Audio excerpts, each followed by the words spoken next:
Hello, welcome to the GK academy channel. আমার নাম সর্বজিৎ সেনগুপ্ত এবং জিকে একাডেমি চ্যানেলে আমি তোমাদের সকলকে স্বাগত জানাই। মিডিভাল হিস্ট্রিতে আমরা পুনম দালাল দহিয়ার লেখা অ্যানসিয়েন্ট অ্যান্ড মিডিভাল হিস্ট্রি এই বইটাকে কভার করছিলাম। এটার মাধ্যমে আমরা মিডিভাল হিস্ট্রির বিভিন্ন টপিক আমি তোমাদেরকে ডিসকাস করছিলাম। এর আগে আমরা চোল সাম্রাজ্য সম্পর্কে পুরো ডিটেলসে আমরা জেনে এসেছি। চোল সাম্রাজ্য সম্পর্কে আগের ভিডিওটা দেখতে আগে অ্যাকচুয়ালি 3টে ভিডিওর মাধ্যমে আমি সেটা জানিয়েছি। সেটা দেখতে এই চ্যানেলের প্লেলিস্টে চলে যাবে। প্লেলিস্টের লিঙ্ক নিচে ডেসক্রিপশনে দেওয়া রয়েছে, তো সেখানে গিয়ে আগে ওই ভিডিওগুলো দেখে নিও। আজকে আমাদের যে টপিক সেটা হচ্ছে অ্যাকচুয়ালি দুটো টপিক আজকে রয়েছে। প্রথম টপিক হচ্ছে contact with south east Asia and China. এই সময় এই মধ্যকালীন ভারত শুরু হওয়ার আগে এই সময়টাতে, যেটাকে আমরা প্রি মিডিভাল পিরিয়ড বলছি, এই সময় সাউথ ইস্ট এশিয়া এবং চায়নার সঙ্গে ভারতের একটা ভালো সম্পর্ক গড়ে উঠেছিল। সেটা ব্যবসায়িক সম্পর্ক ছিল এবং অন্যান্য কালচারাল যে সম্পর্ক সেটা সম্পর্কে আমরা আলোচনা করব। এবং তার সঙ্গে আজকে চলে যাব রাজপুতদের সম্পর্কে। আমাদের যে একটা বড় পার্ট রয়েছে রাজপুতদের সম্পর্কে, বিভিন্ন রাজপুত রুলারদের সম্পর্কে জানতে হবে, সেটা আজকে শুরু করে দেবো। এবং রাজপুতদের আজকে প্রথম যে ক্ল্যান সম্পর্কে জানবো সেটা হচ্ছে চৌহান চৌহান বংশ সম্পর্কে আজকে দেখবো। তো চলো, ভিডিওটা বড় হতে চলেছে তাই সময় নষ্ট না করে শুরু করি। তার আগে বলে দিই যে ফেসবুক পেজে যদি জয়েন হতে চাও, এটা ফেসবুক পেজ, টেলিগ্রাম চ্যানেল এবং টেলিগ্রাম গ্রুপে যদি জয়েন হতে চাও, এই দুটো হচ্ছে নাম এবং এটার লোগো রয়েছে। তোমরা যদি চাও এখানে জয়েন হতে পারো। এখানে তোমরা পিডিএফ পেয়ে যাবে, ভিডিও লিঙ্ক পেয়ে যাবে, অবশ্যই জয়েন হয়ে যাও। আর যদি কোনো কোশ্চেন থাকে তাহলে গ্রুপে জয়েন হতে পারো। আর যদি তোমরা নতুন হও তাহলে সাবস্ক্রাইব করে বেল আইকন টিপে দিও, যাতে নতুন ভিডিওর আপলোড তোমরা আপলোড করলে তার নোটিফিকেশন তোমরা পেয়ে যাও। আর এই চ্যানেলের সঙ্গে তোমরা যুক্ত হতে থাকো। তাহলে তোমরা ভবিষ্যতে যে আমি যা যা করব, যে ভিডিওগুলো বানাবো, সমস্ত কিছু তোমরা পেয়ে যাবে। তো প্লিজ তোমরা সাবস্ক্রাইব করে নিও। যদি প্লেলিস্ট দেখতে চাও, আমার দুটো প্লেলিস্ট রয়েছে, প্লেলিস্টগুলো তোমরা দেখতে পারো। এই যে চ্যানেল, সেখানে গিয়ে প্লেলিস্ট অপশানে গেলে এই প্লেলিস্টগুলো পেয়ে যাবে। একটা প্লেলিস্টের একটা পুরো পার্ট রয়েছে যেখানে আমরা ডাব্লিউবিসিএস সম্পর্কে আলোচনা করছি, মানে ডাব্লিউবিসিএস পরীক্ষার প্রিপারেশনের জন্য আমি ভিডিও বানাচ্ছি। আর একটা জেনারেল স্টাডিজ রয়েছে, যারা একদম প্রথম থেকে বেসিক জিনিসটা বুঝে আসতে চাও তাহলে তারা জেনারেল স্টাডিজ থেকে শুরু করতে পারো। দুটো এই সেকশন তোমরা প্লেলিস্টে গেলে পেয়ে যাবে। তো চলো শুরু করা যাক আজকের এই ভিডিও।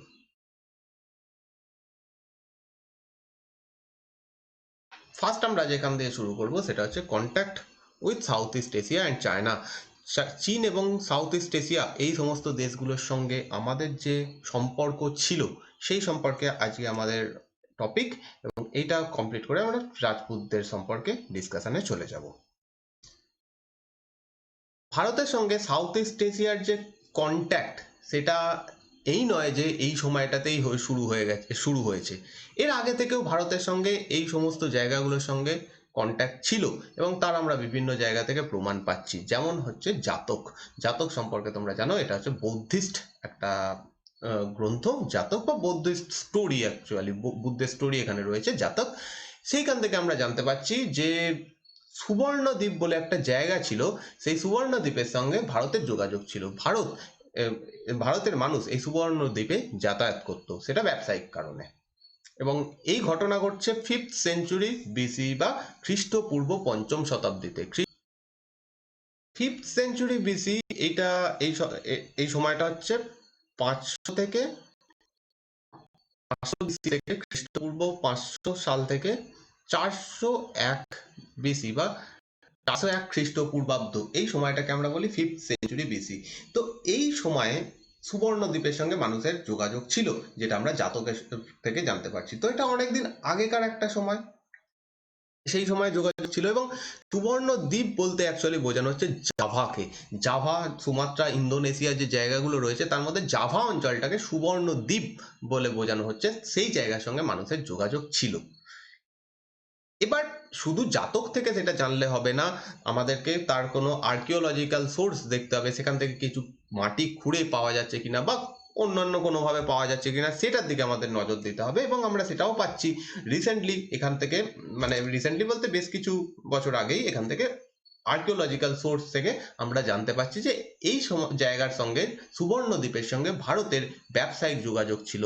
এবং ভারত থেকে এই সময় পার্ল অর্থাৎ মুক্তো বা অর্নামেন্ট, মানে হচ্ছে গয়না, এই সমস্ত জিনিসপত্র বা বিভিন্ন ধরনের পাথর, এই সমস্ত জিনিস ব্যবসায়িক কারণে ভারত থেকে ওই জায়গাতে যেত। শুধু ওইখানে নয়, থাইল্যান্ড, ভিয়েতনাম, ইন্দোনেশিয়া, এই সমস্ত জায়গাগুলোতে ভারতের সঙ্গে মানে ভারত থেকে এই সমস্ত জিনিসগুলো যেত।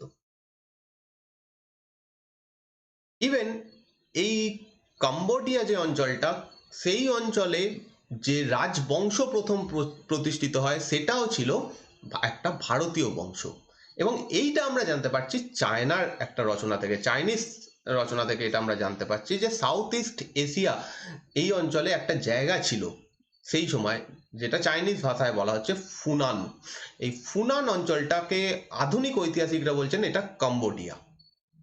এবং এই অঞ্চলে একজন ব্রাহ্মণ গিয়ে একটা রাজবংশ প্রতিষ্ঠা করে। এবং এই ঘটনার কথা হচ্ছে, আমরা যে সময়ের কথা বলছি সেটা হচ্ছে 4th সেঞ্চুরি BC, অর্থাৎ খ্রিস্টের জন্মের পরবর্তী সময়ের কথা এবার বলা হচ্ছে। 4th সেঞ্চুরি সি বলতে বোঝানো হয় অ্যাকচুয়ালি 300 থেকে 399 খ্রিস্টাব্দ। এবার খ্রিস্টাব্দতে চলে এসেছি। এর মধ্যে কোনো একটা সময়ে আমরা জানতে পারছি যে এখানে একটা ব্রাহ্মণ বংশ প্রতিষ্ঠা হয়েছিল ফুনান অঞ্চলে, এটা চাইনিজ সোর্স থেকে জানা যাচ্ছে। এবং যিনি এটা করেছিলেন, যে ব্রাহ্মণ এখানে গিয়ে এই রাজবংশ স্থাপন করেন, তার নামও জানা যাচ্ছে, তার নাম হচ্ছে কৌন্ডিন্য। ঠিক আছে, কৌন্ডিন্য এরকম একজন ব্যক্তি গিয়ে এখানে রাজ্য গঠন করছেন।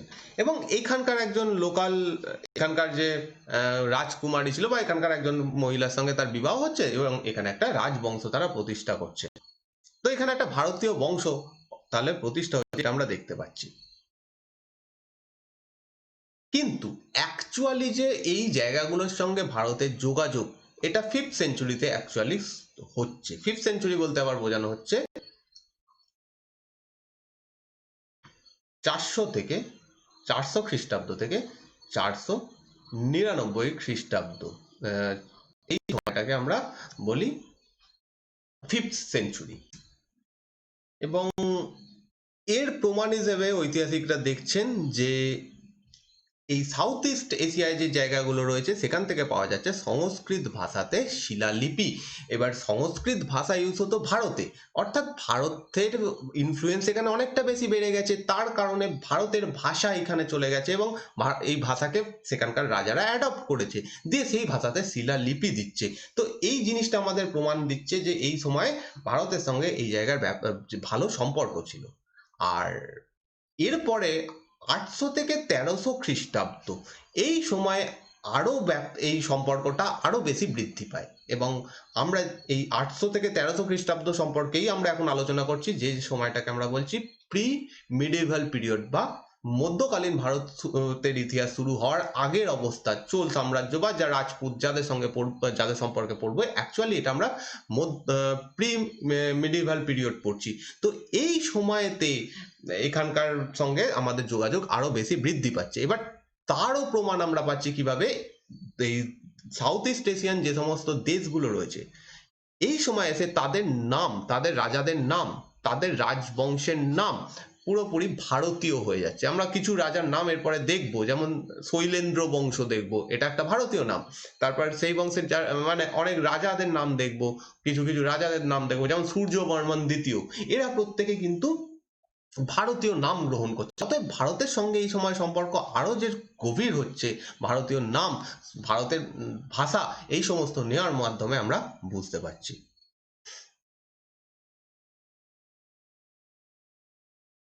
এবার সাউথ ইস্ট এশিয়া বা চায়না, এই সমস্ত জায়গাগুলোর সঙ্গে ভারতের যোগাযোগের মূল ভিত্তি কি? কেন এই ব্যবসা, এই এই যোগাযোগগুলো শুরু হচ্ছে বা এরকম ভাবে যোগাযোগ বৃদ্ধি পাচ্ছে? তার কারণ হচ্ছে ব্যবসা। আমি যখন প্রাচীন ভারতের গুপ্ত বংশ পড়িয়েছিলাম, তখন তোমাদের বলেছিলাম যে গুপ্ত যুগের একদম শেষ সময় হুনরা আক্রমণ করে। হুনরা আক্রমণ করে যখন, তখন ভারতের রাজা হচ্ছেন স্কন্দগুপ্ত। প্রথম যখন আক্রমণ হয় তখন রাজা হচ্ছেন স্কন্দগুপ্ত। সেই আক্রমণ প্রতিহত হলেও পরবর্তীকালে হুনদের আক্রমণেই গুপ্ত বংশের পতন ঘটে। এবার হুনরা ভারতের উত্তর পশ্চিম অংশটায় অবস্থান করত, তাদের মেন যে ল্যান্ড ওটা উত্তর পশ্চিম অংশে ছিল, যার ফলে এতদিন পর্যন্ত ভারতের সঙ্গে সেন্ট্রাল এশিয়ার যে ব্যবসা বাণিজ্যটা হতো, রোমান সাম্রাজ্যে যে ব্যবসা বাণিজ্যটা চলছিল, সেটা হুন আক্রমণের ফলে বন্ধ হয়ে যায়। হুনরা সেই জায়গাটা দখল করে নেয়। এর ফলে ওই জায়গা দিয়ে যে ব্যবসা বাণিজ্য হচ্ছে না, তার ফলে হিউজ ক্ষতি হচ্ছিল ভারতীয় ব্যবসায়ীদের। সেই ক্ষতি পূরণ করার জন্য এই সময় থেকে গুপ্ত পরবর্তী যুগে ব্যবসায়ীরা টার্গেট করে সাউথ ইস্ট এশিয়া এবং চায়না, এই জায়গার সঙ্গে ব্যবসা বাণিজ্য করতে।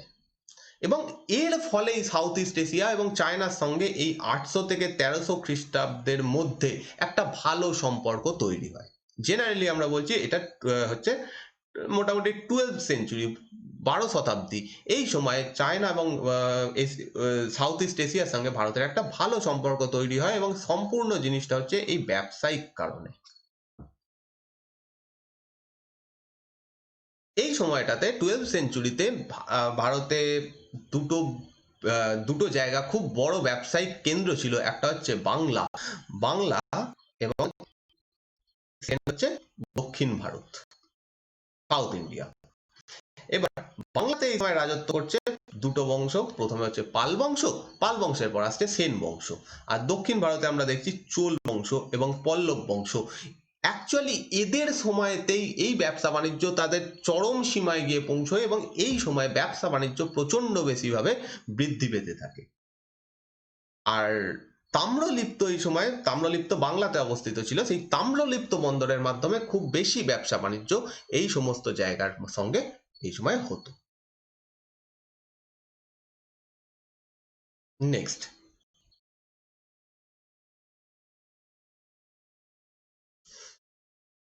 সাউথ ইস্ট এশিয়া, এই এই জায়গাটা, যেটা পুরো জায়গাটা আমরা জাভা, সুমাত্রা, ইন্দোনেশিয়া, এই সমস্ত জায়গাগুলোকে যদি আমরা দেখি, এই সমস্ত জায়গাতে খুব ভালো মশলা উৎপন্ন হয়। দারচিনি, তারপর হচ্ছে লবঙ্গ, তারপর স্যান্ডেলউড অর্থাৎ চন্দন কাঠ, এই সমস্ত জিনিসগুলো এই সাউথ ইস্ট এশিয়া অঞ্চলে খুব ভালো হয়, এবং সেইগুলোরই মেন ব্যবসা বাণিজ্য ভারতের সঙ্গে এই সময় হতো। এই জিনিসগুলো ভারতে আসতো, এবং ভারত থেকে বিভিন্ন জিনিস, ভারতের যেগুলো প্রধান জিনিস, সেইগুলো এই সমস্ত জায়গাতে যেত। এইভাবে একটা ভালো ব্যবসায়িক সম্পর্ক এখানে চলে আসে। এবং রোমান সাম্রাজ্যের পতনের পর, যে একটু আগেই বলছিলাম যে রোমান সাম্রাজ্যের পতনের পর থেকে এই সাউথ ইস্ট এশিয়া এবং চীনের সঙ্গে ব্যবসা বাণিজ্যই ভারতীয় বণিকদের প্রধান টার্গেট হয়ে দাঁড়ায়, এবং তারা ব্যাপক পরিমাণে ব্যবসা বাণিজ্য এই সময় করতে থাকে, এবং এই পুরো ব্যবসা বাণিজ্য ভারত মহাসাগর এবং বঙ্গোপসাগর, এই সমস্ত জায়গাগুলো হতো। আরবদের বিভিন্ন রচনা থেকে আমরা একটা জায়গার নাম পাচ্ছি, একটা বন্দরের নাম পাচ্ছি, তার নাম হচ্ছে ক্যান্টন অর কানফু। এটা একটা চীনের বন্দর ছিল, যেটার সঙ্গে ভারতের ব্যবসা বাণিজ্য হতো। অর্থাৎ ভারত থেকে ব্যবসায়ীরা গিয়ে এই ক্যান্টন বা কনফু বলে যে বন্দরটা, সেইখানে পৌঁছতো, ব্যবসা বাণিজ্য করতো, আবার এখান থেকে ভারতে ফিরে আসতো। তো বাংলার পাল বংশ এবং সেন বংশ, এবং দক্ষিণের পল্লব এবং চোল বংশ, এদের আন্ডারেই মেনলি ব্যবসা বাণিজ্যগুলো এই সময় হতো। এটা তো গেল ব্যবসায়িক সম্পর্ক। আগের দিন যখন আমি চোল বংশ পড়াচ্ছিলাম, তখন বলেছিলাম যে এই সময় চোলদের একটা ভালো নেভি ছিল, এবং সেই নেভি, সেই নৌশক্তির বলে বলিয়ান হয়ে চোল রাজারা এই সময় দক্ষিণ পূর্ব এশিয়াতে আক্রমণ পর্যন্ত করেছিল। যেমন চোল রাজা রাজেন্দ্র প্রথম, তিনি মালয় অঞ্চলে আক্রমণ করেছিলেন, এবং এই আক্রমণটা করার কারণ হচ্ছে মালয় অঞ্চলটা সেই সময় চীন এবং ভারতের যে ব্যবসায়িক রুট ছিল তার মাঝখানে পড়ে যাচ্ছিল। আর এই মালয় অঞ্চলে যে রুলাররা ছিল, তারা এই ব্যবসা বাণিজ্যে বাধা দিচ্ছিল। তো সেই বাধা থেকে ওভারকাম করার জন্য, যাতে এই ব্যবসা বাণিজ্যটা সহজে হয়, সেই কারণে মালয় অঞ্চলে রাজেন্দ্র প্রথম ইনি আক্রমণ করেন। একটু পরে একটা ম্যাপ দেখাচ্ছি কোথা দিয়ে এই ব্যবসাগুলো হতো। চোলদের আর একজন রুলার, যার নাম হচ্ছে কুলোতুঙ্গ প্রথম, এর কথাও আমরা পড়ে এসেছি। কুলোতুঙ্গ প্রথমের সময় 72 জন ব্যবসায়ীর একটা সংগঠন চীনে পাঠানো হয়। কুলোতুঙ্গ প্রথম তাদেরকে চায়নাতে পাঠান, এবং এটা হচ্ছে 1077 খ্রিস্টাব্দে। তো আমরা বুঝতে পারছি যে এই ব্যবসায়িক সম্পর্কটাই মেন সম্পর্ক ছিল, যার কারণেই এই সমস্ত কিছু তাদের সঙ্গে সম্পর্ক, তাদের ওপর আক্রমণ, সমস্ত কিছু হচ্ছে ব্যবসায়িক কারণে। আর ব্যবসায়ীরা এই সময় একটা বড় ভূমিকা পালন করেছে ভারতের আর্ট, ভারতের কালচার, ভারতের ধর্ম বা ভাষা, এই সমস্ত জিনিসগুলো এই অঞ্চলগুলোতে পৌঁছে দেওয়ার। প্রথমে কি করতো, যখন ভারত থেকে ব্যবসায়ীরা যেত এই সমস্ত অঞ্চলে, বিশেষত চায়নার কথা বলা হচ্ছে, চায়নার সঙ্গে বেশি ব্যবসা হতো। চায়নার সঙ্গে মেনলি ব্যবসা বাণিজ্যটা হতো। তো ভারতীয় ব্যবসায়ীরা প্রথমে গিয়ে চায়না অঞ্চলে এবং সাউথ ইস্ট এশিয়ার এই সমস্ত দেশগুলোতে তার সমুদ্র যে তীরবর্তী অঞ্চল সেখানে বসতি স্থাপন করতে শুরু করে, কলোনি স্থাপন করতে শুরু করে। এর কারণ হচ্ছে তখন তো আর এখনকার মতো এত ফাস্ট ট্রান্সপোর্ট সিস্টেম ছিল না। এখান থেকে যেতে হতো, সেখানে গিয়ে ব্যবসা করতে হতো, সেখান থেকে আবার আসতে হতো, তো মাঝখানের টাইমে কোথাও তো থাকতে হবে। তো সেই কারণে ব্যবসায়ীরা গিয়ে এই অঞ্চলগুলোর যে তীরবর্তী অঞ্চল, সমুদ্র তীরবর্তী অঞ্চল, সেইখানে থাকতে শুরু করে। ধীরে ধীরে যত এই ব্যবসা উন্নত হতে থাকে, যত ব্যবসা বৃদ্ধি পেতে থাকে, তারা এবার কোস্টাল এরিয়া ছেড়ে সেই সমস্ত দেশগুলোর ভিতরের দিকে বসতি স্থাপন করতে শুরু করে। ভারতীয়দের যে কলোনি সেগুলো স্থাপন করতে শুরু করে। এখানে সমস্ত দেশগুলোর কথা বলা হচ্ছে, চায়না, তারপর ইন্দোনেশিয়া, জাভা, যে সাউথ ইস্ট এশিয়ান কান্ট্রিগুলো রয়েছে সবার কথা, সমস্ত দেশগুলোর ভেতরের দিকে এবার তারা বসতি স্থাপন করতে শুরু করে। এবার ভারত থেকে যারা ব্যবসা করতে যাচ্ছে তারা প্রত্যেকেই নয় হিন্দু, নয় বৌদ্ধ, নয় জৈন, ভারতীয় ধর্ম পালন করে। মেনলি এই সময় হিন্দুরাই বেশি ছিল, কারণ অধিকাংশ জায়গাতেই ভারতে এই সময় হিন্দু ধর্ম চলছিল, সমস্ত রুলাররাই প্রায় হিন্দু ছিল, তো হিন্দু ধর্মেরই প্রাধান্য বেশি ছিল। তো যাই হোক, এই এই ব্যবসায়ীরা কোনো না কোনো ধর্ম পালন করত। এবার তারা যখন ওখানে গিয়ে থাকছে, তাদের পূজা অর্চনা করতে হচ্ছে, তাদেরকে তাদের ধার্মিক সমস্ত রীতিনীতি পালন করতে হচ্ছে। সেই উদ্দেশ্যে ভারত থেকে এবার কিছু বৌদ্ধ সন্ন্যাসী এবং কিছু হিন্দু পুরোহিত, এদের পিছন পিছন চলে যাচ্ছে ওই সমস্ত দেশগুলোতে, কারণ তাদের ওখানে দরকার ব্রাহ্মণ, এই সমস্ত কাজগুলো করতে পারে একমাত্র ব্রাহ্মণরা। তো সেই কারণে ব্রাহ্মণরা, বৌদ্ধ সন্ন্যাসীরা বা হিন্দু ব্রাহ্মণরা, এরা ওখানে যাচ্ছে, তারাও কি এবার ওই কলোনিগুলোতে বসতি স্থাপন করছে। আর এর ফলে ভারতের ট্র্যাডিশন, ভারতের রীতিনীতি, ধর্ম, এই সমস্ত জিনিসগুলো এই সাউথ ইস্ট এশিয়া, এই সমস্ত কান্ট্রিগুলোতে ছড়িয়ে পড়ছে। অষ্টম শতাব্দীতে এই জাভা, সুমাত্রা, এই অঞ্চলটাতে অর্থাৎ সাউথ ইস্ট এশিয়াতে একটা বড় বংশ স্থাপন হয়, যে বংশের নাম শৈলেন্দ্র বংশ। ওকে, এই শৈলেন্দ্র বংশ জাভা, সুমাত্রা, মালয়, এই সমস্ত জায়গাগুলোতে রাজত্ব করত এবং এরা যথেষ্ট একটা শক্তিশালী সাম্রাজ্য ছিল। আমরা একটু পরেই একটা ম্যাপ দেখবো যেখানে এরা কোথায় রাজত্ব করতো সেটা দেখতে পাবে। আর সেই জিনিসটা একটু আগে ম্যাপটা দেখে নি, তাহলে সুবিধা হবে, কোথায় শৈলেন্দ্ররা রাজত্ব করতো, তাহলে বুঝতে সুবিধা হবে। দেখো, এই যে ম্যাপটা দেখতে পাচ্ছ, এটা হচ্ছে সেই সময়ের একটা ট্রেড রুট। এখানে দেখতে পাচ্ছ টু ইন্ডিয়া লেখা রয়েছে, অর্থাৎ এই দিকে যদি চলে আসি তাহলে পেয়ে যাবো ইন্ডিয়া, ভারত। আর এদিকে লেখা রয়েছে টু চায়না, এদিকে রয়েছে চায়না, এদিকে ওপরের দিকে রয়েছে চায়না। মাঝখানের এই জায়গাটাতে দুটো বংশ প্রতিষ্ঠিত ছিল। দেখো এখানে কালার দিয়ে দেখানো হয়েছে, একটা এই যে কালারটা দেখানো হচ্ছে সেটা হচ্ছে কেদ্রি, তারপরে হচ্ছে এই পিঙ্ক কালার, এটা হচ্ছে খেমুর। আমাদের এই দুজনকেই লাগবে, এই খেমুর বংশ সম্পর্কে লাগবে। আর একটা হচ্ছে এই হলুদ দিয়ে যেটা রয়েছে সেটা হচ্ছে শ্রীবিজয় এম্পায়ার, এই দুটো আমাদেরকে, এই দুটো লাগবে। তাহলে পিঙ্ক যে অংশটা, অর্থাৎ এই অংশটা, এই অংশে রাজত্ব করছে হচ্ছে খেমুর বংশ। ওকে, এইখানে রাজত্ব করছে হচ্ছে খেমুর বংশ। কালিটা চেঞ্জ করে নিচ্ছি তাহলে বুঝতে সুবিধা হবে। এটা হচ্ছে খেমুর বংশ, এখানে রাজত্ব করছে। অন্যদিকে এই যে এই অংশটা একটু ডিপ ইয়েলো যে কালারটা দেওয়া রয়েছে, এই অংশটা, এইখানে রাজত্ব করছে হচ্ছে শ্রীবিজয় এম্পায়ার, শ্রীবিজয় সাম্রাজ্য। এবং এই শ্রীবিজয় সাম্রাজ্যই হচ্ছে শ্রীবিজয় যে অংশটা, সেটাতেই শৈলেন্দ্ররা রাজত্ব করত। শৈলেন্দ্র হচ্ছে বংশের নাম, আর হচ্ছে তারা যেখানে রাজত্ব করতো সেই অংশটাকে বলা হয় শ্রীবিজয় সাম্রাজ্য। এই পুরো অংশটাতে রাজত্ব করছে শ্রীবিজয় সাম্রাজ্য বা শৈলেন্দ্র রুলাররা। ক্লিয়ার? এতক্ষণ ধরে যাদের আমরা কথা বলছি শৈলেন্দ্র বংশ এরা এখানে রাজত্ব করছে, আর খেমুর এরা এখানে রাজত্ব করছে, এরা পরে আসবে, এদের কথা আমরা পরে জানবো। তো খেমুর এবং শৈলেন্দ্র, এবার দেখো এই যে পথটা পুরোটাই পড়ে যাচ্ছে, এখান থেকে আসতো ট্রেডাররা এইভাবে গিয়ে এই অংশে তারা ব্যবসা বাণিজ্য করতো, দিয়ে এখান থেকে এখানে এসে খেমুরদের অংশে আসতো, দিয়ে সেখান থেকে তারা চায়নার দিকে চলে যেত। অতএব এই পুরো যাত্রাপথের মধ্যে এই দুটো সাম্রাজ্য পড়ে যাচ্ছে। এবার আগেই বললাম এই সময়ের যে ছিল যানবাহন ব্যবস্থা, সেটা অতটা ফাস্ট ছিল না। এদেরকে হোল্ড করে করে যেতে হতো, এখানে একবার স্টপ করে এখানে একবার স্টপ করে এইভাবে যেতে হতো। অতএব এই যাত্রাপথের মাঝখানে যেহেতু এই বংশগুলো পড়ে যাচ্ছে, সেই কারণে এরা ব্যবসা বাণিজ্যের মধ্যে এবার কন্ট্রোল করতে শুরু করছে, এই যাত্রাপথটা কন্ট্রোল করতে শুরু করছে। নেক্সট, তাহলে আমরা বুঝলাম যে শৈলেন্দ্র বংশ এরা কোন জায়গাটাতে রাজত্ব করতো, জাভা, সুমাত্রা, মালয় এই সমস্ত অঞ্চলে রাজত্ব করতো। তো যেহেতু এরা এই যাত্রাপথের মাঝখানে অবস্থান করছে, সেই কারণে এই চায়নার সঙ্গে মেন যে ব্যবসা বাণিজ্য সেটা হচ্ছে চায়নার সঙ্গে, মাঝখানে এদের সঙ্গে এই সমস্ত সাম্রাজ্যের সঙ্গে যে ব্যবসা হচ্ছে সেটা কম, মেন যে ব্যবসা এটা চায়নার সঙ্গে। তো সেই চায়নার পথে তারা বাধা সৃষ্টি করছে, বা তাদের এই যাত্রাপথটা তারা কন্ট্রোল করতে শুরু করছে।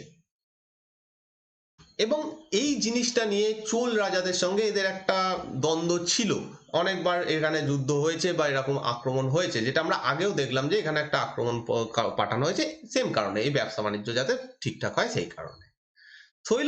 শৈলেন্দ্র বংশের যে রুলাররা তারা বৌদ্ধিস্ট ছিল, বৌদ্ধ ধর্ম পালন করত, এবং তার ফলে আস্তে আস্তে এরা ভারতীয়দের সঙ্গে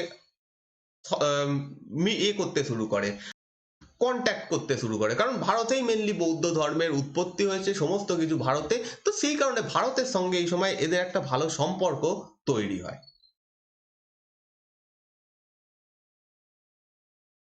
এবং এই বংশের একজন রুলার যার নাম হচ্ছে শ্রী মহারাজ, ইনি হচ্ছেন শৈলেন্দ্র বংশের একজন রুলার, শ্রী মহারাজ। ইনি একটা বৌদ্ধিস্ট মনেস্ট্রি তৈরি করেন নালন্দাতে। নালন্দাতে একটা তিনি বৌদ্ধিস্ট মনস্ট্রি বা বৌদ্ধ মন্দির তৈরি করেন, এবং নালন্দা অঞ্চলটা এই সময় যার আন্ডারে ছিল তিনি হচ্ছেন পাল বংশের রাজা দেবপাল, এবং এই দেবপালের কাছ থেকে তিনি অনুমতি চান এখানে একটা মন্দির তৈরি করার জন্য, এবং সেটা অনুমতি পাল রাজা দেয়, প্লাস এখানে 5টা গ্রাম দেওয়া হয়, এবং তারপরে এখানে একটা মন্দির বা এই বৌদ্ধ মন্দির মনেস্ট্রি তৈরি হয়। সিমিলারলি আরো একজন রুলার যার নাম হচ্ছে, এই কথা আমি আগের দিন বলে এসেছিলাম, শ্রীমারা বিজয়তুঙ্গ বর্মন, নামটা একটু ঘটমটো কিন্তু নামটা মনে রাখতে হবে, শ্রীমারা বিজয়তুঙ্গ বর্মন। ইনি চোল রাজা, চোলদের যিনি এই সময় রুলার ছিলেন, রাজরাজা প্রথম, তার কাছে একটা পারমিশন চেয়েছিলেন যে নাগাপট্টনামে তিনি একটা মনিস্ট্রি খুলতে চান। নাগাপট্টনম তামিল অঞ্চলে, তামিলনাড়ু অঞ্চলে পড়ছে নাগাপট্টনম। তো রাজরাজা এই সময় রুলার ছিলেন, তিনি এটা অনুমতি দেন, এবং নাগাপট্টনমে এই শ্রীমারা বিজয়তুঙ্গ বর্মন ইনি একটা বৌদ্ধিস্ট মনিস্ট্রি খোলেন। শৈলেন্দ্র বংশের শ্রেষ্ঠ কীর্তি যেটা আমাদেরকে জানতে হবে সেটা হচ্ছে বরবুদুর স্তূপ। এটা জাভাতে অবস্থিত, এই জিনিসটা তারা তৈরি করে, এটা একটা বৌদ্ধ মঠ, পৃথিবীর সব থেকে বড় এখনো পর্যন্ত যতগুলো মনেস্ট্রি রয়েছে তার মধ্যে, মানে বৌদ্ধ মনেস্ট্রি রয়েছে তার মধ্যে সব থেকে বড় মনেস্ট্রি এইটা বরবুদুর স্তূপ, যেটা জাভাতে অবস্থিত। এটা শৈলেন্দ্র বংশের আন্ডারে তৈরি হয়। ওকে, তো আমরা সেই মনেস্ট্রিটা একটু দেখে নেবো। এইটা হচ্ছে সেই বরবুদুর স্তূপ, দেখতে পাচ্ছ দারুণ একটা কীর্তি, প্রত্যেকটা জায়গায়। এটা যদি তোমরা আরো ভালো করে জুম করে ছবিটা দেখো তাহলে দেখবে প্রত্যেকটা উপরে উপরে কাজ করা, খুব সুন্দর কীর্তি, এটা শৈলেন্দ্র বংশের রুলাররা তৈরি করেন। বুদ্ধিজম ছাড়াও, বৌদ্ধ ধর্ম ছাড়াও এই সময় হিন্দু ধর্ম এই সাউথ ইস্ট এশিয়ান যে দেশগুলো সেইগুলোতে ছড়িয়ে পড়ে, হিন্দুদেরও প্রভাব একটা ছিল। একটু আগে বললাম যে ব্রাহ্মণরা গিয়ে এখানে জায়গা মানে থাকতে শুরু করে, তাদের প্রভাবে আস্তে আস্তে এখানকার যারা রুলার ছিল তারাও এই হিন্দু ধর্ম বা বৌদ্ধ ধর্ম এইগুলো নিতে শুরু করে। তো হিন্দুদের মধ্যে বিষ্ণু এবং শিবের উপাসনা এই জায়গাতে খুব বেশি হতো। যেমন আমরা একটা খেমুর বলে যে বংশটা পড়লাম, তারা তৈরি করছে অঙ্কর ভাট মন্দির।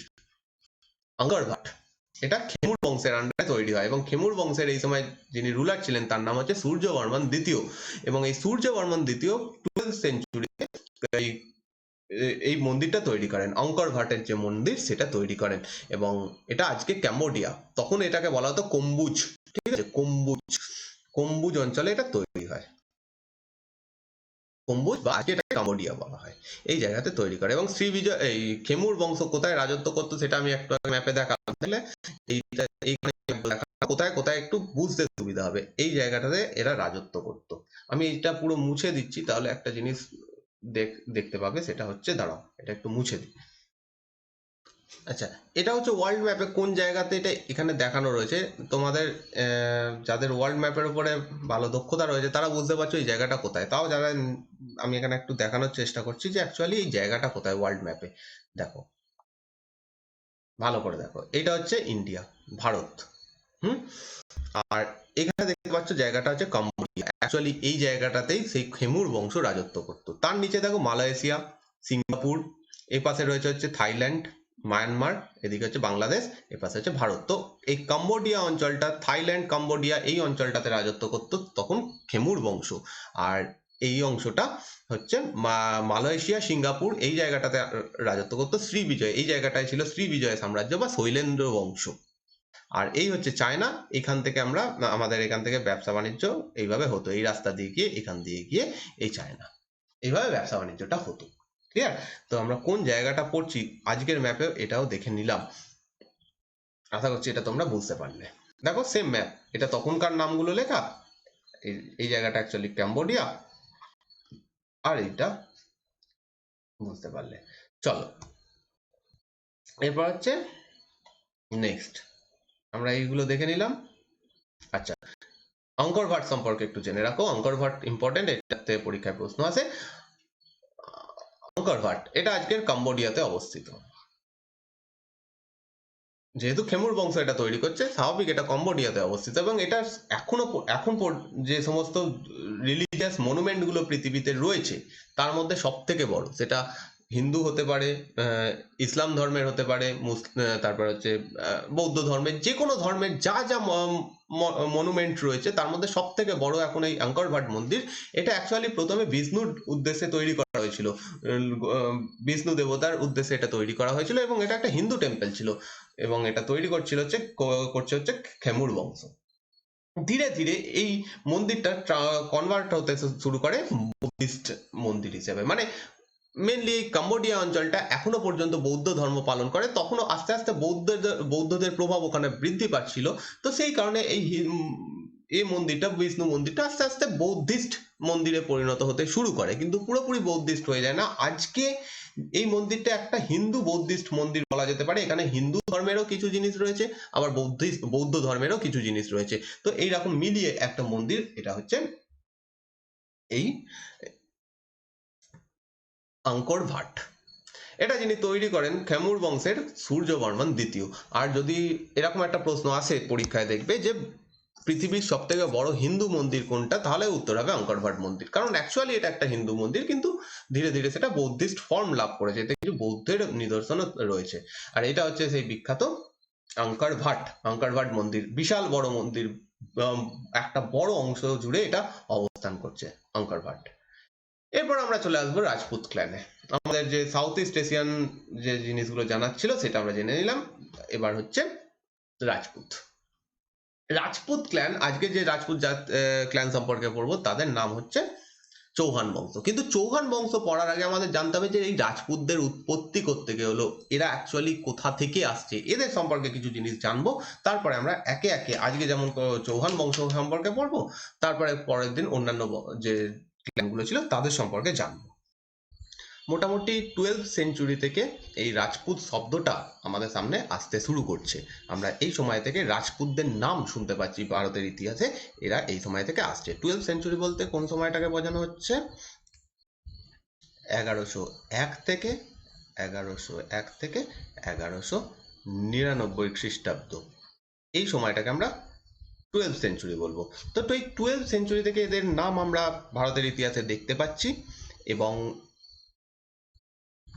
এদের প্রত্যেকটা ক্ল্যান জানাচ্ছে যে বা এদের ইতিহাস থেকে আমরা জানতে পারছি যে এদের একজন কমন অ্যানসেস্টর রয়েছে। কমন অ্যানসেস্টর হচ্ছে, অ্যানসেস্টর শব্দের বাংলা হচ্ছে পূর্বপুরুষ। ওকে, পূর্বপুরুষ, এদের একটা কমন পূর্বপুরুষ রয়েছে, এরকম একটা দেখানো হচ্ছে যে এরা কোনো না কোনো একজন পূর্বপুরুষ থেকে উৎপত্তি হয়েছে এবং এরা একটা ক্ল্যান হিসাবে থাকে, এদের একটা করে ক্ল্যান রয়েছে, এইভাবে রাজপুতদের উৎপত্তি দেখানো হচ্ছে। ঐতিহাসিকরা যেটা মনে করছেন, অ্যাকচুয়ালি রাজপুতদের উৎপত্তি সম্পর্কে বিভিন্ন তথ্য রয়েছে, মানে যেরকম তারা নিজেদেরকে মাইথোলজিক্যাল বলার চেষ্টা করছেন, মানে তাদের বলছেন যে এরকম অনেক রকমের কাহিনী রয়েছে, সেইগুলোকে সত্যি না মেনে আমরা যদি ঐতিহাসিকদের কথায় চলে যাই তাহলে দেখব যে মধ্যকালীন ভারতে, সরি, প্রাচীন ভারতে যে বিদেশিরা আক্রমণ করেছিল, অর্থাৎ শক, কুষাণ, হুন, এদের সম্পর্কে আমরা জেনে এসেছি। তো এরা আক্রমণ করেছিল, এরা এখানে তাদের সাম্রাজ্য বিস্তার করেছিল, একটা টাইমে এদের যে ক্ষমতা সেটাও পড়ে গেছে। এই সমস্ত বিদেশিরা এখানে বসবাস করতে শুরু করেছে, ভারতীয় হয়ে উঠেছে, ভারতের সমাজ, ভারতের ধর্ম এই সমস্ত নিয়ে নিয়েছে। তারা ভারতীয়দের সঙ্গে মিশে গেছে, ভারতীয়দের সঙ্গে বৈবাহিক সম্পর্ক স্থাপন করে একরকম বলতে গেলে তারা ইন্ডিয়ানাইজ হয়ে গেছে, ভারতীয় হয়ে গেছে। আর এইখান থেকেই এই রাজপুতদের উৎপত্তি বলে বিভিন্ন ঐতিহাসিকরা মনে করছেন। এরা মেনলি এই সময় যখন এদের ক্ষমতা পড়ে যেতে শুরু করে, তারা রাজস্থান অঞ্চলে সেটেল করে যায়, রাজস্থান অঞ্চলে বসবাস করতে শুরু করে, এবং আমরা জানি যে এই রাজপুত জাতিরা মেনলি রাজস্থান অঞ্চলেই পরবর্তীকালেও বসবাস করতে থাকে। তো রাজস্থান অঞ্চলে এরা স্থায়ীভাবে বসবাস করতে থাকে এবং সেই সঙ্গে তারা যুদ্ধ বিগ্রহ এইগুলো করতে থাকে। এদের নিজেদের এখন আর ক্ষমতা নেই, এরা হয়তো রাজা বা রাজ্য এদের নেই, কিন্তু এরা অন্য কারুর হয়ে বা অন্যান্য রাজার আন্ডারে যোদ্ধা হিসেবে কাজ করছে। এবার এরা যেহেতু ভারতীয় সোসাইটিতে মিশে গেছে, ভারতের সভ্যতার সঙ্গে মিশে গেছে, তাদের একটা বর্ণ লাগবে, 4 বর্ণ যে সিস্টেম তার মধ্যে তাদের ঢোকাতে হবে। কারণ এই সময়টাতে যেটা আমরা যে সময় আমরা এই উৎপত্তির কথা পড়ছি, সেই সময়টাতে মানে গুপ্ত পরবর্তী যুগটা, প্রায় বলতে গেলে সেই সময় থেকে হিন্দু ধর্মের একটা প্রাধান্য শুরু হয়ে যাচ্ছে। হ্যাঁ, অন্যান্য ধর্মও ছিল, কিন্তু হিন্দু ধর্মের একটা বাড়বাড়ন্ত আবার শুরু হচ্ছে, এবং এই হিন্দু ধর্মের যে 4 বর্ণ সিস্টেম ছিল তার মধ্যে এদেরকে ফিট করতে হতো। সেই কারণে এরা যেহেতু যুদ্ধ করে, মেন কাজ এদের যুদ্ধ করা, সেই জন্য এদেরকে ক্ষত্রিয় শ্রেণীর মধ্যে রাখা হচ্ছে। যদিও ব্রাহ্মণ্য সমাজ অনুযায়ী ক্ষত্রিয়দের যতটা স্ট্যাটাস, এদের ততটা স্ট্যাটাস দেওয়া হচ্ছে না, তাদের থেকে একটু নিচে দেখানো হচ্ছে, কিন্তু ওয়ান টাইপ অফ এরা মানা হচ্ছে যে ক্ষত্রিয়। তো এদের জন্য একটা টার্ম আমরা ইউজ করতে পারি, সেটা হচ্ছে সেমি ক্ষত্রিয়। সেমি ক্ষত্রিয় অর্থাৎ ক্ষত্রিয়দের মতোই, কিন্তু ক্ষত্রিয়দের থেকে একটু নিচু, আবার বৈশ্যদের মতো নয়, বৈশ্যদের থেকে একটু উঁচু, এরকম একটা স্ট্যাটাস এদের দেওয়া হচ্ছে। তো এইভাবে তারা ভারতীয় সমাজে মিশে যেতে শুরু করছে। নেক্সট, এরপরে ধীরে ধীরে এরা আস্তে আস্তে নিজেদের শক্তি বৃদ্ধি করতে শুরু করছে, এবং এরা যখন শক্তিশালী হচ্ছে তখন তাদের হাতে কিছু ল্যান্ড চলে আসছে, কিছু জায়গা চলে আসছে। এরা নিজেদের যে জায়গা, যে জায়গায় বাস করে, সেই জায়গাটাকে খুব বড় করে দেখায়, সেই জায়গাটার জন্য তারা খুব গর্ববোধ করে, এরকম একটা জিনিস এদের মধ্যে থেকে আমরা দেখতে পাচ্ছি। সেকেন্ড, এদের যে ফ্যামিলি, অর্থাৎ ফ্যামিলি বলতে ছোট একটা ফ্যামিলি নয়, যে রাজপুত জাতি যাকে বলা হয়, সেই জাতির জন্য তারা খুব গর্ব অনুভব করে যে আমরা রাজপুত থেকে বিলং করছি, রাজপুত ফ্যামিলি থেকে বিলং করছি, এই গর্বটা তাদের মধ্যে ছিল। আর এদের যে মর্যাদা, এটা অনেক বেশি ছিল, মর্যাদার জন্য এরা যা খুশি করতে পারতো নিজেদের মর্যাদা বজায় রাখার জন্য। এবং আমরা পরবর্তীকালে দেখব যে এই মর্যাদার জন্য অনেক বড় বড় যুদ্ধ হবে, এবং এরকম একটা ব্যাপার এদের মধ্যে, মানে এদের এই যে বৈশিষ্ট্যগুলো, এই রাজপুতদের প্রধান ইম্পর্টেন্ট বৈশিষ্ট্য ছিল। ভারতে প্রচুর রাজপুত জাতির কথা জানা যায়, প্রায় 36টা এরকম রাজপুত ক্ল্যানের কথা জানা যায়। প্রত্যেকের একটা কমন বৈশিষ্ট্য, তারা নিজেদের ল্যান্ড, নিজেদের ফ্যামিলি, নিজেদের অনার, মানে হচ্ছে সম্মান, এই জিনিসগুলোর উপর খুব জোর দিত। এইবার এরা যখন একটু শক্তিশালী হয়েছে রাজপুতরা, তখন এরা এবার নিজেদেরকে সমাজে আরো বেশি প্রতিষ্ঠা করার চেষ্টা করবে। সেই কারণে এরা ব্রাহ্মণদের ডেকে পাঠাচ্ছে, কারণ সমাজে কোনো একটা জাতিকে, কোনো একটা শ্রেণীকে বড় জায়গায় একমাত্র পৌঁছে দিতে পারতো ব্রাহ্মণরা, তাদের হাতে এই ক্ষমতাটা ছিল। সেই কারণে আমরা বিভিন্ন সময় দেখে এসেছি যে ব্রাহ্মণদেরকে প্রচুর জমিদান করা বা এরকম জিনিস করা হতো, যার ফলে ব্রাহ্মণরা যারা জমিদান করছে তাদের নামে ভালো ভালো কথা বলতো। এক্স্যাক্টলি সেম জিনিস এই রাজপুতরা করতে শুরু করে। তারা এবার ব্রাহ্মণদেরকে ডাকতে শুরু করে। এবার ব্রাহ্মণরা এই সময় মেনলি গঙ্গা সমভূমি যে অঞ্চল, উত্তর ভারত অঞ্চল, সেই জায়গায় থাকতো। আর রাজপুতদের যে বাসস্থান সেটা রাজস্থান অঞ্চল, রাজপুতানা বলা হয় এই জায়গাটাকে। তো সেই জায়গাতে ব্রাহ্মণদের ডেকে পাঠাচ্ছে, তার কারণ একটাই, যে যাগযজ্ঞ করা হবে, আচার আচরণ ফলো করা হবে, সেইগুলো একমাত্র ব্রাহ্মণরাই করতে পারে। তো ব্রাহ্মণদের এই কারণে তাদেরকে ডেকে পাঠানো হচ্ছে। ব্রাহ্মণরাও এরম রাজপুতানায় আসছে এবং তারা তাদের যাগযজ্ঞ ইত্যাদি এদের হয়ে করছে। এর বদলে এই রাজপুত যারা জাতি ছিল, এটা আমি ওভারঅল সমস্ত জাতির কথা একসাথে বলছি, তো যে সমস্ত জাতি রাজপুত জাতি ছিল তারা এই ব্রাহ্মণদের জমি দান করছে, তারা এদেরকে দক্ষিণা দিচ্ছে, হিউজ দক্ষিণা দিচ্ছে, এবং এর বদলে ব্রাহ্মণরা এদের সম্পর্কে ভালো ভালো কথা বলতে শুরু করছে। এদেরকে হিরোদের, মানে আমাদের পৌরাণিক কাহিনীতে যে সমস্ত হিরোরা রয়েছে, রাম, কৃষ্ণ, এদের সঙ্গে তুলনা করতে শুরু করছে। অর্থাৎ ব্রাহ্মণদের সঙ্গে এদের রাজপুতদের একটা গিভ অ্যান্ড টেক পলিসি শুরু হয়ে যায়। ঠিক আছে, ব্রাহ্মণরা রাজপুতদের দিচ্ছে কি সম্মান, রাজপুতরা ব্রাহ্মণদের দিচ্ছে কি অর্থ। এইরকম গিভ অ্যান্ড টেক পলিসি একটা এই সময় শুরু হয়, এবং এই ব্রাহ্মণরা রাজপুতদের যে জাতিগুলো ছিল তাদেরকে বিভিন্ন হিরোর সঙ্গে তুলনা করতে শুরু করছে। যেমন রামের সঙ্গে তুলনা করছে, এই সময় যারা সব থেকে বড় বড় প্রধান প্রধান হিরো ছিল তাদের সঙ্গে তুলনা করছে, রামের সঙ্গে তুলনা করছে, কৃষ্ণের সঙ্গে তুলনা করছে। আর এইখান থেকেই রাজপুতদের দুটো ভাগ হয়ে যাচ্ছে, রাজপুতদের দুটো উৎপত্তি দেখানো হচ্ছে, বা নিজেদেরকে রাজপুতরা এরকম উৎপত্তি দেখাচ্ছে। প্রথম, যারা রামের পুজো করতো বা যাদেরকে রামের সঙ্গে তুলনা করা হতো, এদেরকে বলা হচ্ছে সূর্য বংশ। ঠিক আছে, এখানে আমি বাংলায় লিখছি সূর্য বংশ। এইগুলো ইম্পর্টেন্ট, কিন্তু দেখো এখান থেকেও পরীক্ষায় প্রশ্ন চলে আসে। তো সমস্ত জিনিসটাই আমি তোমাদেরকে প্রপারলি বোঝাতে চেষ্টা করছি, এরম নয় যে আমি এগুলো গল্পের মতো বলছি মানে এখান থেকে পরীক্ষায় প্রশ্ন আসে না। ঠিক আছে, লর্ড রাম বা রামকে যারা পুজো করতো বা রামের সঙ্গে যাদের তুলনা করা হতো তাদেরকে বলা হচ্ছে সূর্য বংশ, আর কৃষ্ণর সঙ্গে যাদেরকে তুলনা করা হতো তাদেরকে বলা হচ্ছে চন্দ্র বংশ। ঠিক আছে, চন্দ্র বংশ। অর্থাৎ এবার এদের উৎপত্তি দেখতে পাচ্ছি, কেউ বলছে আমরা সূর্যের থেকে উৎপত্তি লাভ করেছি, কেউ বলছে আমরা চন্দ্র বা চাঁদের থেকে উৎপত্তি লাভ করেছি, এবং এইভাবে এদের সমাজের স্ট্যাটাস আরো বৃদ্ধি পাচ্ছে। নেক্সট, এ তো গেল কিছু, কয়েকজন বলছে সূর্য, কয়েকজন বলছে চাঁদ। সূর্য এবং চাঁদ, এটাই ব্যাপারটা বুঝে গেলাম। কিছু কিছু ক্ল্যান আবার বলছে আমরা অগ্নিকুল জাতি, আমরা অগ্নিকুল রাজপুত, অগ্নিকুল রাজপুত। এটা আর কিছু না, এটাও একটা নিজেদেরকে বলা যে আমরা অগ্নি থেকে উৎপত্তি লাভ করেছি। কি এখানে একটা গল্প প্রচলিত আছে যে ঋষি বৈশিষ্ট্য মাউন্ট আবু পর্বতে একটা যজ্ঞ করেছিলেন, আর সেই যজ্ঞ যে আগুন ছিল সেইখান থেকে কিছু রাজপুতের উৎপত্তি হয়, তাদেরকে বলা হচ্ছে অগ্নিকুল রাজপুত। যদিও এটা মানে বুঝতেই পারছো একটা মাইথোলজিক্যাল স্টোরি, পৌরাণিক কাহিনী, এটার অ্যাকচুয়ালি এক্স্যাক্টলি হতে পারে না, কিন্তু নিজেদের স্ট্যাটাস বৃদ্ধি করার জন্য এরকম রাজারা অনেক ক্ষেত্রে আগেও করে এসছে। মধ্যকালীন ভারতে আমরা সুলতানদের ক্ষেত্রে দেখব যে যেমন বলবান নিজেকে এরকম তুলনা করছে, একটা বড় কিছু দেখানোর চেষ্টা করছে। এই জিনিসগুলো সেই সময় হতো নিজেদের স্ট্যাটাস বৃদ্ধি করার জন্য। তো এখানেও তো সেম কেস হচ্ছে, এইরকম অগ্নিকুল রাজপুতেরা নিজেদেরকে বলছে।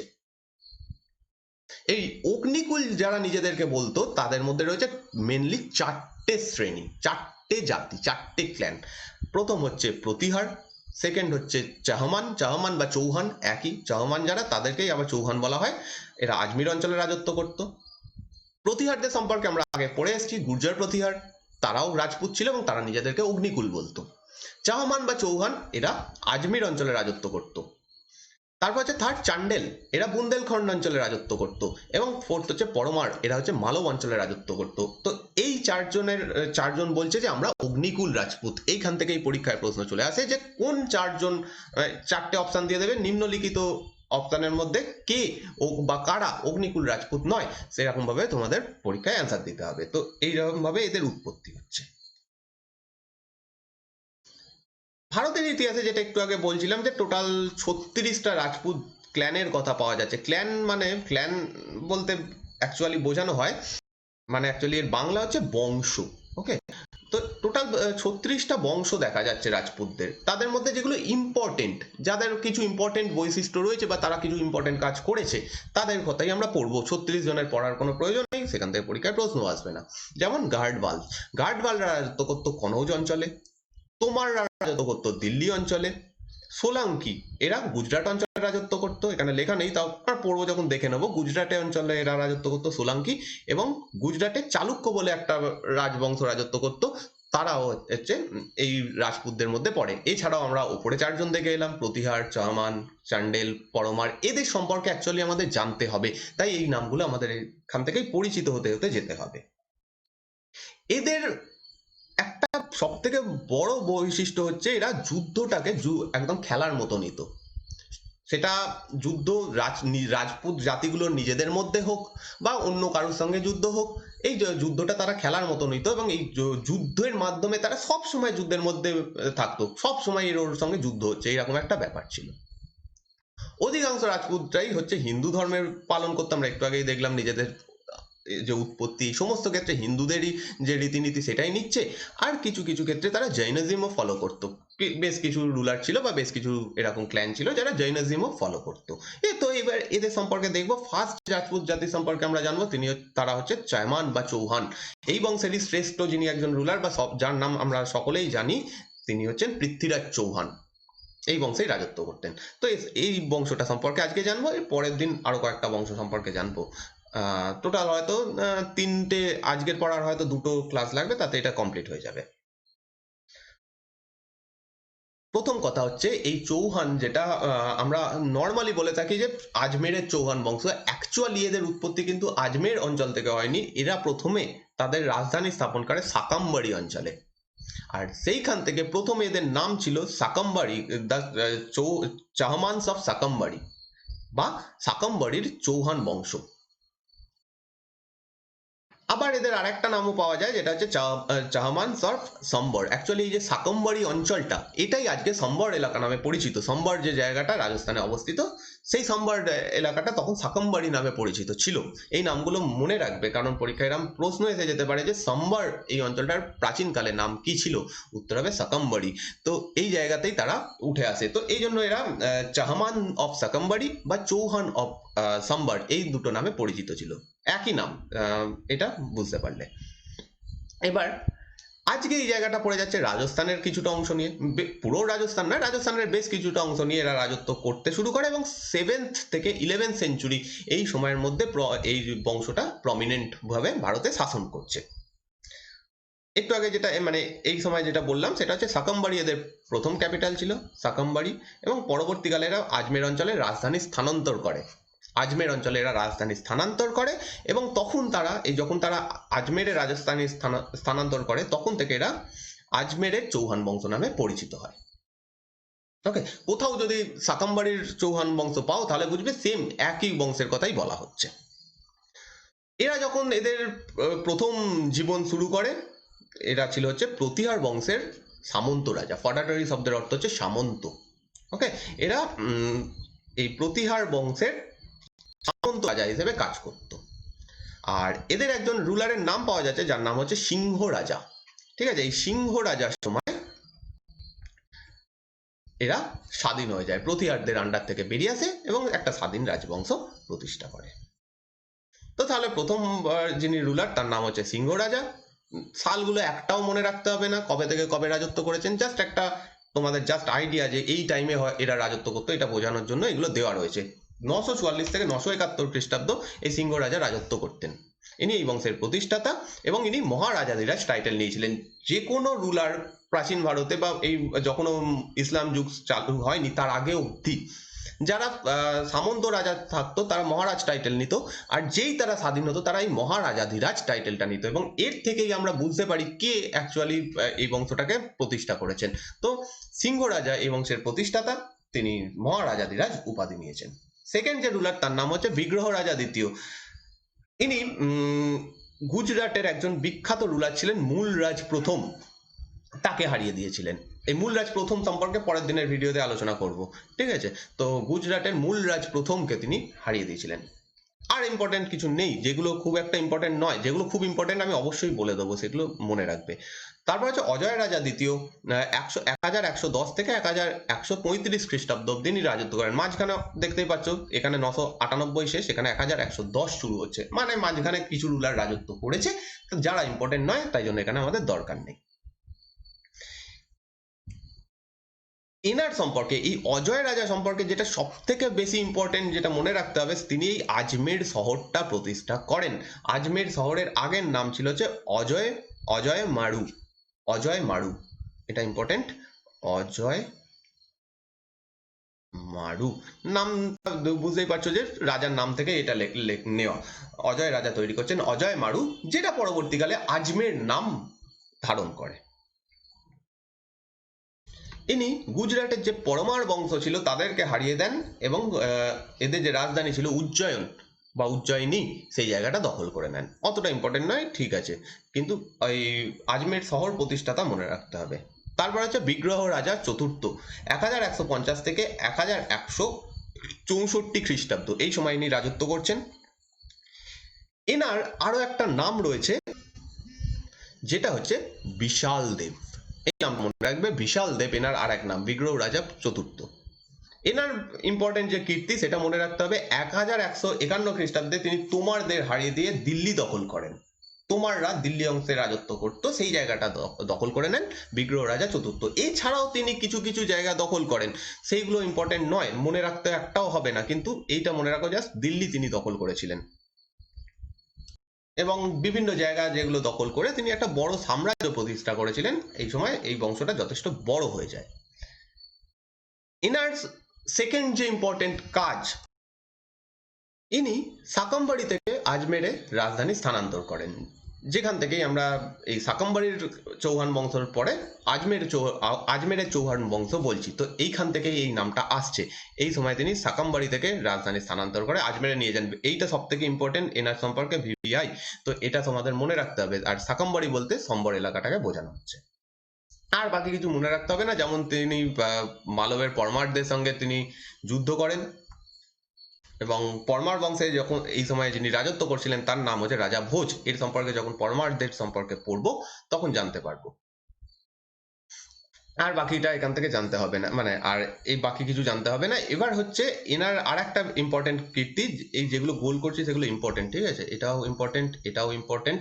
আচ্ছা, ইনি নিজে একজন ভালো রাইটার ছিলেন, একজন পণ্ডিত ব্যক্তি ছিলেন, এবং ইনি একটা নাটক রচনা করেন। সেই নাটকটার নাম হচ্ছে হরি কেলি নাটকা। হরি কেলি, কেলি লয় হস্যই হবে আশা করছি, হরিকেলি নাটক, ঠিক আছে, যদি ভুল হয় সরি।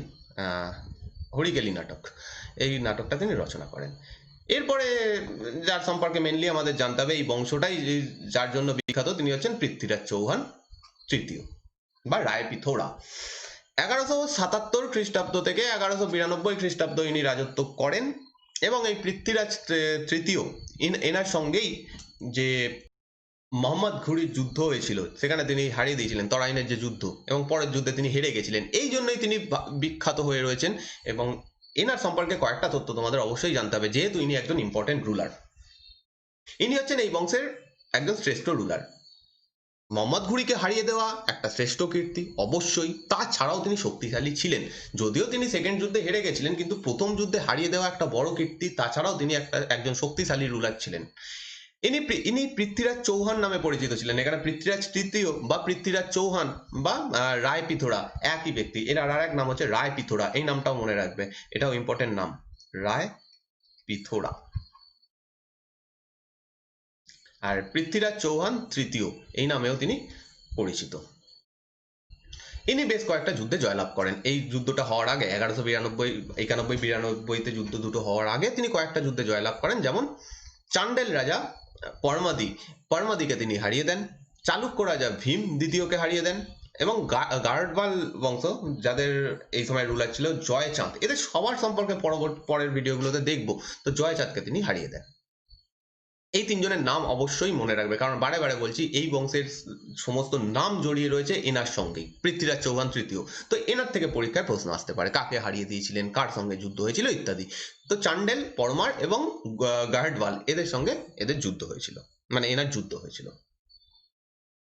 চান্ডেল যারা ছিল এই সময় বুন্দেলখণ্ড অঞ্চলে অ্যাকচুয়ালি এরা রাজত্ব করতো, এই চান্ডেল বংশ। তো এদের রাজধানী ছিল মহবা, মহবা নগর বলা হতো। সেই মহবা নগর তিনি দখল করে নিয়েছিলেন, মানে সেখানে অ্যাটাক করে সেই জায়গাটা দখল করেছিলেন। এবং এই যুদ্ধের একটা ফেমাস রয়েছে, এই পরীক্ষার এই কোশ্চেনটা কোনো একটা পরীক্ষায় এসে গেছিল, তাই জন্য আমি এটা অ্যাড করছি, মানে অ্যাড করছি বলতে এটা বইতেও রয়েছে এবং এটা ইম্পর্টেন্ট যেহেতু আগে পরীক্ষার প্রশ্ন এসে গেছে। এই সময় মহবাতে যখন তিনি আক্রমণ করেন, এখানকার যিনি রুলার ছিলেন তিনি পালিয়ে যান, আর পালিয়ে যাওয়ার এখানকার যারা সেনাপতি ছিল তারা এই যুদ্ধটাকে অ্যাকচুয়ালি করে। চান্ডেলদের যারা সেনাপতি ছিল তারা সকলে যুদ্ধটাকে কন্টিনিউ করে, এবং এদের দুজন বিখ্যাত যোদ্ধা ছিল যাদের নাম হচ্ছে আলহা এবং উডাল।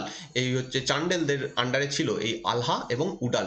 নাম দুটো এখানে বাংলায় লিখে দিচ্ছি, আলহা এবং উডাল। উডাল, ঠিক আছে, উজাল হয়ে গেল,